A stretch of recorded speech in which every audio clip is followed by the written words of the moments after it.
La prima rosa rossa è già sbocciata e nascon timide le viole mammole. Ormai la prima rondine è tornata, nel cielo limpido comincia a volteggiar. Il tempo bello viene ad annunciar. Aprite le finestre al nuovo sole, è primavera, è primavera. Lasciate entrare un poco d'aria pura, con il profumo dei giardini e i prati in fior. Aprite le finestre ai nuovi sogni, bambine belle, innamorate. E forse il più bel sogno che sognate sarà domani la felicità. Buenas noches a todas y a todos desde Roma, desde la ciudad eterna. Aquí estamos, ya lo han escuchado, ya lo han visto, con don Javier Echevarría, que es el prelado del Opus Dei. Digamos que es la cabeza del Opus en el mundo y que aprovechando que estamos aquí, lo primero que hay que hacer es darle las gracias por habernos recibido, y aprovechando que estamos aquí le vamos a preguntar muchas cosas. En esta casa, don Javier, aquí en Vilatevere, donde nos encontramos, San José María, a quien usted había atendido, había ayudado durante 25 años, se murió en sus brazos. Yo quisiera que recordara aquellas horas, cómo fueron aquellos momentos. Sí, aquí en esta casa rindió su alma al Señor. Le hemos oído los que vivíamos a su alrededor muchas cosas a propósito de la última llamada del Señor, pero concretamente nos decía que no porque nos consideremos mejores, en el Opus Dei sabemos que tenemos la misma calidad, o quizá peor, que las demás personas, y que por lo tanto de todos tenemos que aprender. Pero os decía que en el Opus Dei debemos tender a gastar la vida bien exprimidos, como un limón, dando hasta la última gota. Y también nos comentaba que quería que el final de su vida fuese de un intervalo muy muy corto, que desde que se advirtieran los síntomas de una posible llamada del Señor, que no diera la lata. Quería estar vestido, para que no tuviésemos que vestirle. Quería estar completamente preparado, físicamente. Bueno, pues el Señor le hizo caso. Llevaba años, ya al final de su vida, muy gastado, porque la enfermedad era terrible que tuvo la diabetes, con consecuencias muy fuertes, porque un paciente de la diabetes le aflige la vista, tiene consecuencias pulmonares, cardíacas, y estaba gastado porque se entregaba a todo lo que hacía. Y se notaba ya que la vida iba hacia, como decía, se me hace de noche. Y aquel día, el 26 de junio de 1975, le ayudé a la misa.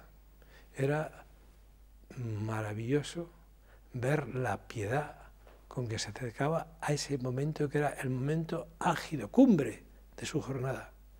Celebró la misa de la Virgen, porque pues, se podía celebrar. Y después salimos hacia un centro interregional para las mujeres, a las que usted tanto admira. ¿Verdad? Y estuvo hablando con ellas. Y les habló precisamente del alma sacerdotal, de la posibilidad que tienen de unirse al sacrificio de Cristo y de saber que el altar no está lejos de ellas, está en su vida, porque cada una y cada uno podemos hacer de nuestra vida un altar con una ofrenda a Cristo. Y en un momento dado, pues nosotros que le acompañábamos, observamos algo que no era normal, era un gesto pues como de asfixia, y entonces cortamos aquella reunión. Quitó importancia a su situación y emprendimos camino de regreso a Roma, porque el centro estaba a 20 kilómetros de Roma.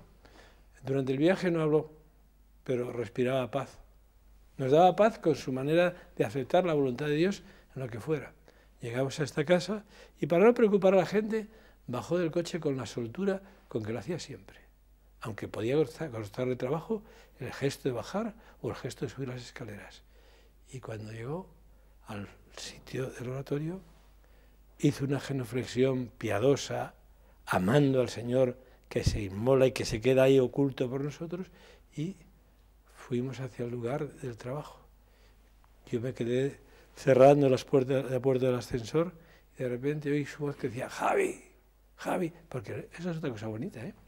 En el Opus Dei nos llamamos con los nombres que nos han dado nuestras familias de sangre. De esa manera no nos separamos de la familia de sangre, la queremos más que antes. A mí, en casa de mis padres me llamaban Javi, y mis hermanos, que éramos 8, también me llamaban Javi. Y me dijo, no me encuentro bien, y en ese momento cayó desplomado y se nos marchó al cielo. No tuvimos conciencia de que nos dejaba, aunque sabíamos que nos había dejado definitivamente, porque estábamos seguros de algo que nos había dicho, cuando me marche de este mundo, si me ayudáis a que me salte del purgatorio, desde el cielo os ayudaré más. Y desde ese primer momento todos sentimos la pena, porque no es lógico no querer a una persona y no sentir la pena cuando nos deja, y al mismo tiempo la alegría de que se estaba cumpliendo, y que nos ayudaba más, más y más, como nos decía tantas veces, pidiéndonos que nos esforzásemos en lo que vivíamos con un más, más y más, y que no nos conformásemos con lo que ya hacíamos. Por lo tanto, su marcha al cielo, su dies natalis, como se dice en la Iglesia, lo empezamos a experimentar inmediatamente después de habernos dejado. Hicimos todos los esfuerzos que pudimos para ver si le recuperábamos, porque era evidentemente un fallo cardíaco. No se consiguió y eso no nos desanimó y nos llevó a pensar que teníamos un gran intercesor en el cielo, que si tanto nos había querido en la tierra, con ese amor ya cerca del Señor, nos iba a seguir ayudando más de cerca cuando estaba aquí entre nosotros. Sin embargo, don Javier, la muerte nunca es bien recibida. La muerte es una calamidad. Y hay mucha gente que se queda sin su hijo, sin su mujer, sin su hermano, sin el ser al que más quiere. Y ahí se producen unos desgarros terribles. Y en esos momentos no sirve nada, don Javier. Si no ocurriera así, no seríamos humanos. Solamente las bestias no lloran, decía San José María. Los hombres y las mujeres, cuando notamos la ausencia de una persona a la que hemos querido con toda el alma o que nos ha querido con toda el alma, lloramos y tenemos pena en el corazón. Pues sí, entiendo el dolor, pero al mismo tiempo es un dolor que fructifica y hace madurar las almas. Y le diré, el consejo que siempre daba San José María cuando se nos marchaban al cielo nuestros padres, nuestros hermanos, nuestros parientes. Y nos decía, piensa una cosa, ahora debes vivir la presencia de Dios recurriendo a la intercesión de tu padre, de tu madre, o de tu esposa, o de tu esposo, o de tus hermanos, porque están contemplando a Dios y te van a ayudar muy directamente. Y después añadía, y no te olvides de que si tú tienes la fe, es porque ellos te lo han facilitado. Han puesto la vida tuya a un nivel de responder a Dios que tienes que mantener en alto sin bajar ese nivel. Y comprendo que hay dolor, pero al mismo tiempo tiene que haber la paz de que la vida no se termina en este mundo, se cambia y la vida verdadera se recupera en el cielo.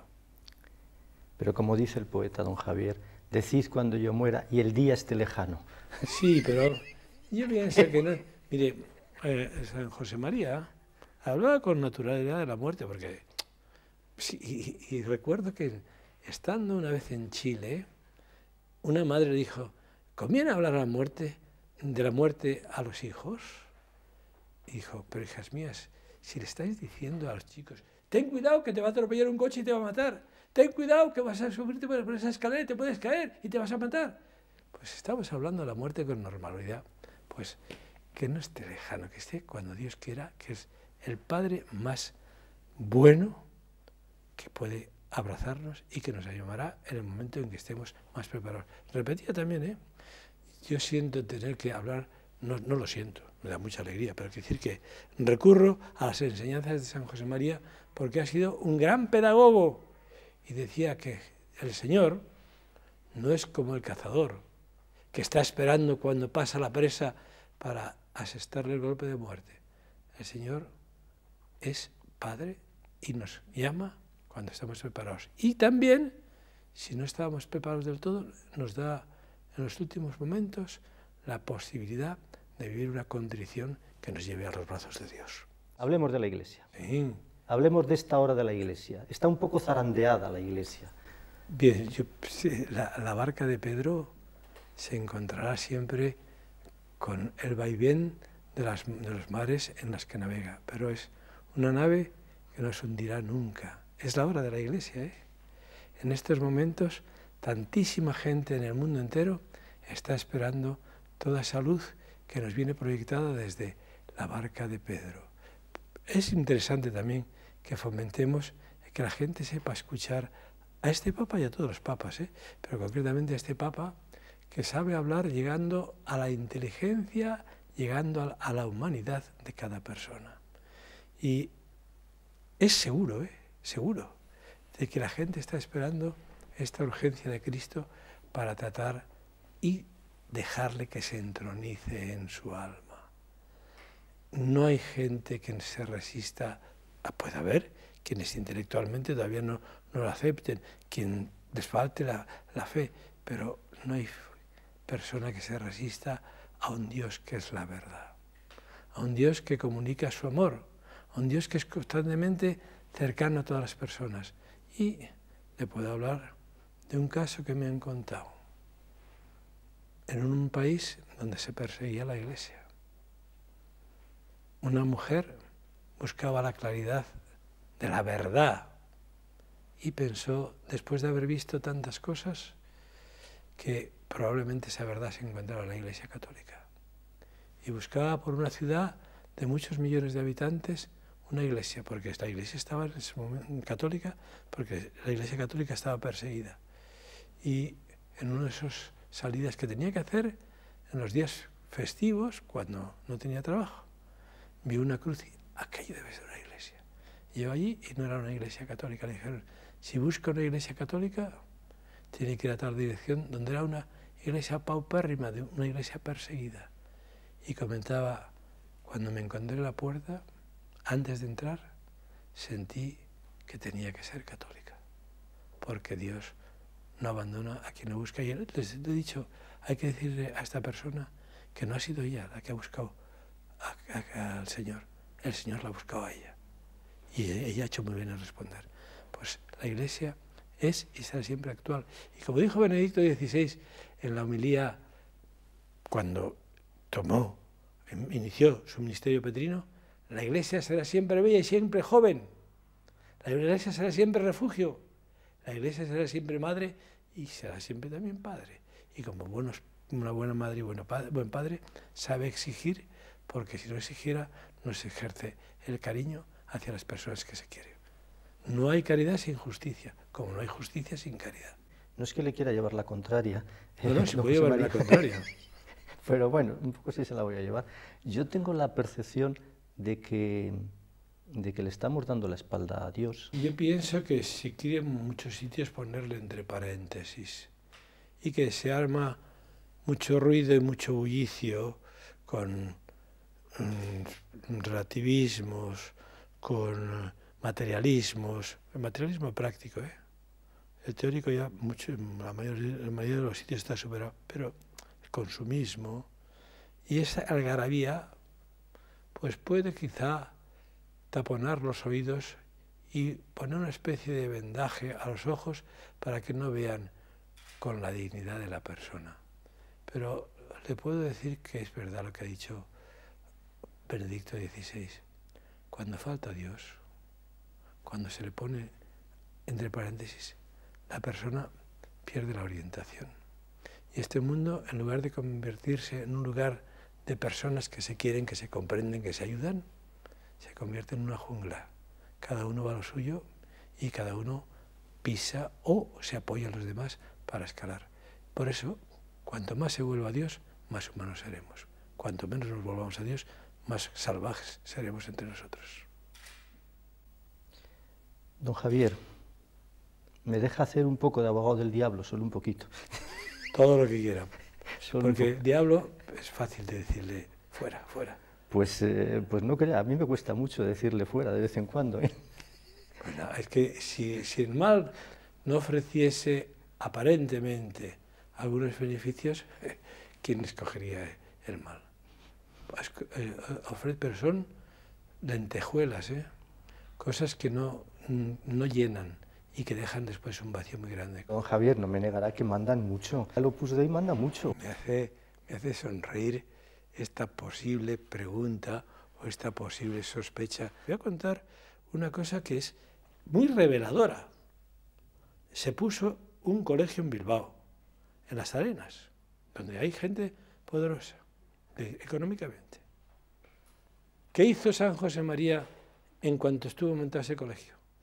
Decirles a los directores, para que ellos responsablemente lo hicieran, tenéis que conseguir que el edificio, los profesores y los pupitres y el material de enseñanza se ofrezcan a la gente de los barrios marginales y de los barrios pobres de Bilbao. Y se llenó así. Había una sección de gente que pagaba para que pudieran asistir el mismo número o más de alumnos gratuitamente. Bueno, gratuitamente no, pagando un poquito, porque lo que no se paga no se aprecia. Pagar un poquito, poquísimo, poquísimo, nada en relación con lo que recibían. Pero de esa manera se atendía a gente que tenía necesidad de una formación humana, cultural y también cristiana. Pues sí, hay gente en el Opus Dei que tiene cargos, pero son cargos para santificarlos y para servir a las personas que están a su alrededor y saben que no están cumpliendo su deber, sino se atienen con justicia a todas sus obligaciones. Por encima del provecho que pudieran sacar, que un provecho justo, porque no hay quien trabaje sin buscar un provecho en una familia, pero tiene que ser con un cumplimiento justo de sus obligaciones. Que no pues hay cardenales, sí es verdad, pero los cardenales y los obispos, cuando son nombrados por el Santo Padre, en su tarea ya dependen exclusivamente del Santo Padre y de sí mismos. Tienen que dar cuenta a Dios y al Santo Padre o a los dicasterios, las congregaciones de aquí de Roma. Aquí mismo, vino, yo no sé si estoy alargándome demasiado. No, usted puede alargarse lo que quiera. Vino el tercero, podríamos decir el tercero de la Iglesia de la Santa Sede a hablar con San José María. Quería ofrecer una prelatura en Perú y dijo, vengo de parte del Papa Pío XII.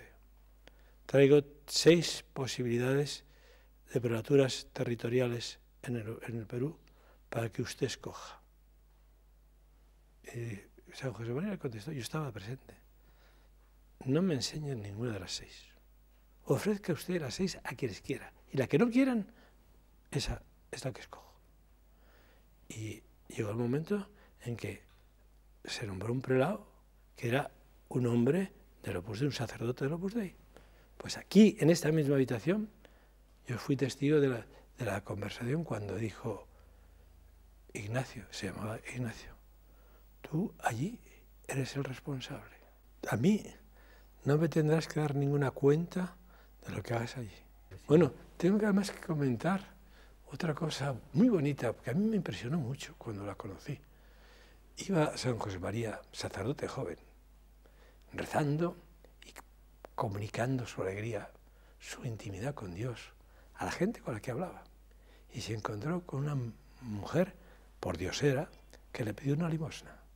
Le hubiese dado todo, pero le dijo lo que le ocurría, no tengo nada que darte, pero te doy lo que poseo como sacerdote, la bendición de Dios Padre, Dios Hijo y Dios Espíritu Santo. Y además te pido que reces por una intención muy importante, para que me ayudes. Se despidieron, pasó mucho tiempo, no volvió a ver a esa mujer pobre. Acudió a un hospital, porque hacía el Opus Dei sirviéndose de la oración de los enfermos, de los pobres y también de la gente de categoría social, pues fue a un hospital ya de gente desechada por la sociedad. Y ahí se encontró con esa mujer pobre.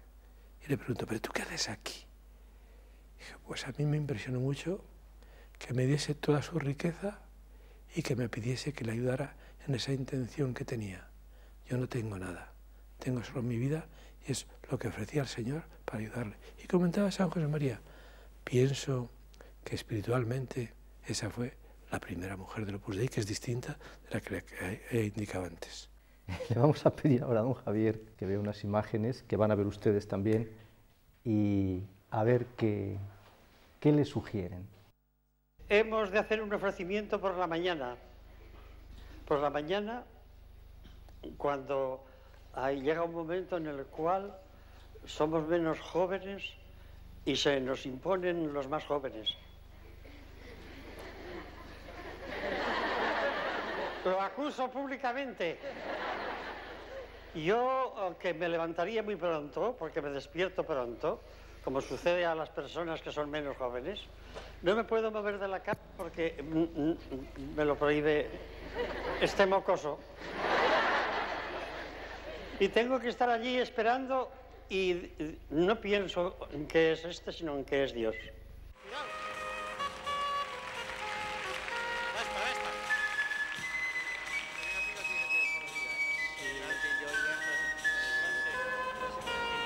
Por encima de esto. Me tienen atado, ¿veis? Qué catástrofe. Y después hablan de libertad. El que lo tenía atado era usted. Sí. Era usted el que lo tenía atado. Muchas veces me lo decía, este es un tirano, ya veis que tira de la cuerda y no puedo moverme. Y me hubiese querido tirar de la cuerda para que todo lo que hacía y decía tuviese en mí un reflejo. Porque, insisto, no es apasionamiento, no es que esté cegado.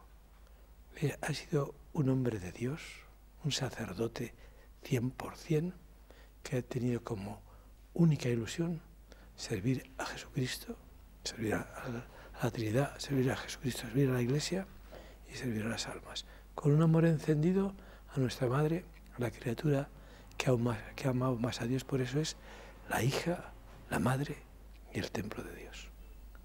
Don Javier, le están viendo ahora mismo en muchos hogares. ¿Qué les dice a esas mujeres, a esos hombres, a esos muchachos, a esas chicas que le están viendo? Yo quiero anticipar que también les estoy viendo, porque les acompaño con mi afecto más sincero y con mi oración. San José María, en sus viajes de apostólicos, de querer extender la semilla del Opus Dei por España, iba en un coche más bien pobretón, con unas carreteras que entonces estaban en una mala situación, y era un gran observador.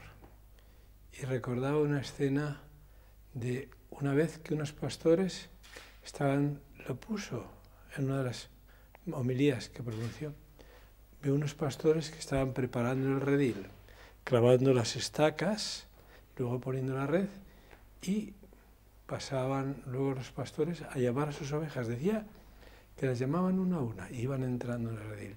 Y eso le trajo a la memoria, porque sacaba provecho espiritual y humano, de las cosas que vivía. Le trajo a la memoria el buen pastor. Tantos años cerca de un santo.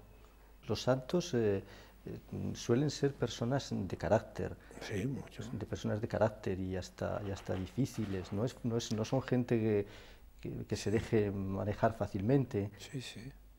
Pues es verdad, y tenía su carácter, pero tenía además una grandeza de espíritu, fruto de su caridad y de su amor a Dios, que cuando pensaba que había podido ofender, no tenía ningún inconveniente en decir perdóname. Sabía saber perdón, pedir perdón con necesidad y con naturalidad. Y a veces, pues era lógico, nos tenía que corregir, nos decía, en lo que te he dicho tengo razón, quizá no he sido oportuno ni en el momento ni en la forma, pero tenía que ayudarte precisamente porque te quiero. Si no te quisiera, no te diría nada. Si no recuerdo mal, don Javier, él decía que cuando se muriera le cantaran una canción. Sí. ¿Qué canción era esta? Era una canción que triunfó en el Festival de San Remo, si no me equivoco, que se llama Aprite le finestre al primo sole. Aprite le finestre. Aprite le finestre al primo sole. La habrá cantado muchas veces. Sí, tenía una voz muy bonita, una voz muy bonita. Y la canta, aprite le finestre al primo sole, primavera, primavera. Aprite le finestre al primo sole, aprite le finestre al primo amor. Y eso es lo que quería. Sabía que iba a la primavera de la vida, con la muerte. ¿Y eso en español cómo se traduce más o menos? Abrid las ventanas a la luz, a la primavera, a la claridad. Abrid a esa primavera que es precisamente el cielo, el amor de Dios. Es invierno, pero nosotros, ya ven, abrimos las ventanas a la primavera y al sol.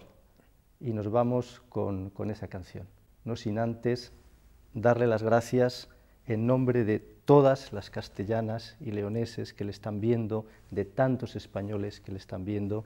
Muchísimas gracias. Muchísimas gracias. Yo termino deseando unas felices Navidades a todos los leoneses, a todos los castellanos, a toda España. Que en sus hogares, y también que lo comuniquen a sus amigos, creen el ambiente de Navidad, queriéndose más y sobre todo mirando al nacimiento para aprender a querer de ese Cristo, que no ha tenido ningún inconveniente en tomar nuestra naturaleza para demostrarnos lo cercano que está Dios con nosotros. Muchas felicidades, querido amigo, y muchas gracias. Muchas gracias a usted, muchas gracias a usted. Gracias por mí. Aprite le finestre al nuovo sole, è primavera, festa dell'amor.